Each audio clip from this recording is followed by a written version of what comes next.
So hi everyone, welcome back to my channel once again. तो जैसा कि मैंने आपको कल की वीडियो में बताया था कि मार्केट में अभी हमको बड़ा मोमेंटम एक्सपेक्ट नहीं करना है, either upside either down side, because market में अभी क्या है, एक रेंज बाउंड मार्केट है। So there will be a couple of supports and resistance in the market. तो same as per the analysis आज हमें उसी तरह से सपोर्ट रेजिस्टेंस नजर आए हैं।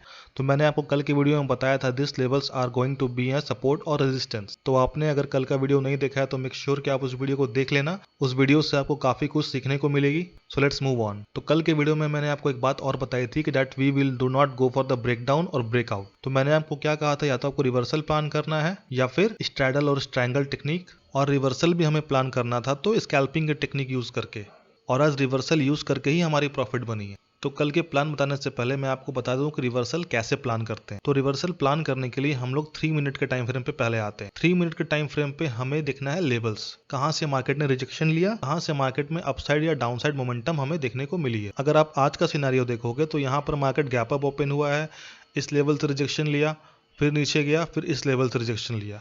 तो ये लेवल हमारे लिए क्या हो गई, एक क्रूशियल लेवल हो गई फॉर द स्कैल्पिंग ओनली। अब क्या हमें देखना है कि अगर प्राइस वापस से इस लेवल पे आता है और कुछ बुलिश पैटर्न बनाता है तो we will go for the buying, but on the 1 minute time frame. तो उसके लिए चलते हैं 1 मिनट के टाइम फ्रेम पर। ये रही हमारी 1 मिनट की चार्ट। तो जिनकी भी व्यू आज बियरिश थी उन्होंने क्या नोटिस किया होगा कि मार्केट ने यहाँ से एक अच्छा खासा डाउनफॉल मोमेंटम दिखाया है। उन्होंने क्या किया होगा, वेट किया होगा इस लेवल पे प्राइस के वापस आने का।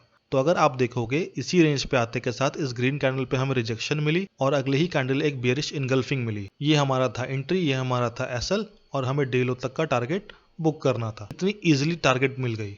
तो मार्केट अगर रेंज बाउंड रहता है तो this strategy use to plan the reversal. तो जिनकी व्यू आज बुलिश थी तो उन्होंने देखा होगा कि यहाँ पर क्या हुआ, डे लो का ब्रेकडाउन हुआ, और अगले ही कैंडल देखोगे कि एक बुलिश कैंडल बनी है। और कैंडल स्टिक पैटर्न की बात करूं तो ये एक बुलिश हरामी पैटर्न है। उसके बाद क्या हुआ, नेक्स्ट कैंडल पे हमें इसी हाई के ऊपर क्लोजिंग मिली, तो ये हमारा कंफर्मेशन हो गया ये कैंडल। तो हमारा एंट्री क्या बनता, इसकी हाई हमारी एंट्री होती, ये हमारी एसएल होती, और हमें इस स्विंग तक का टारगेट मिल गया इजिली। अगर मैं ब्रेकआउट की आज बात करूं तो देखो किस तरह से लोग ट्रैप हुए हैं आज।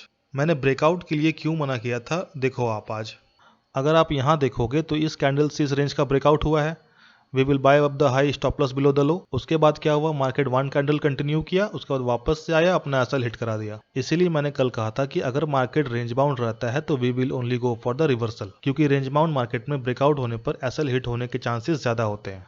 अगर आप यहाँ भी देखोगे तो ब्रेकआउट सस्टेन नहीं किया, यहाँ पर भी ब्रेकआउट सस्टेन नहीं किया, मार्केट नीचे आया, एसएल हिट करा दिया, वापस से एसएल हिट करा दिया। और ये सिर्फ ब्रेकआउट के लिए वैलिड नहीं है, ब्रेकडाउन के लिए भी वैलिड है। यहाँ देखो आपकी स्विंग का ब्रेकडाउन हुआ, मार्केट वापस से ऊपर हो गया, सेलेक्ट करा दिया। तो अगर मार्केट रेंज बाउंड रहता है we will only plan for the reversal. तो ऐसा क्यों होता है, बिकॉज जब भी मार्केट रेंज बाउंड में रहता है तो स्ट्रैडल और स्ट्रैंगल के पोजीशन ज्यादा बनते हैं, जिसके कारण क्या होता है, हमें वन साइडेड मोमेंटम देखने को नहीं मिलती है। आई होप अब तक ये चीज आपको समझ में आ गया होगा कि रेंज बाउंड मार्केट में हमें रिवर्सल प्लान करना है, ना कि ब्रेकआउट। तो ये चीज आपको अगर समझ में आई है, आपको पसंद आई है, तो make sure you like this video, also subscribe to our channel. So now let's move on to the tomorrow's plan. So let's move on to the 15 minute time frame first. तो अगर आप देख रहे हो तो मार्केट में multiple resistance supports बन रहे हैं। तो सपोज मार्केट कल फ्लैट ओपन होता है और इसी जगह पे बीरिश पैटर्न बनाता है और कंटिन्यू करता है, तो we will go for the reversal. हमारा टारगेट होगा रिसेंट स्विंग। सेम सिनेरियो रहेगा, स्कैल्पिंग पे रिवर्सल प्लान करना है। और अगर फ्लैट ओपन होकर इसका ब्रेकआउट देता है तो आप देखोगे यहाँ पर ये लेवल रेजिस्टेंस की तरफ वर्क करेगा। तो ब्रेकआउट तो प्लान हमें करना नहीं है, सबसे पहली बात। और अगर प्राइस ऊपर जा रही है, लेट इट गो, हम लोग यहाँ से रिवर्सल का प्लान ढूंढेंगे या फिर ब्रेकआउट होने का वेट करेंगे। बिकॉज अगर आप देखोगे ये लेवल 3 टाइम टच हो चुका है। अगर इस लेवल का ब्रेकआउट होता है तो हमें अपसाइड मोमेंटम बहुत अच्छी मिल सकती है, टिल ऑल टाइम हाई हमारा टारगेट होगा।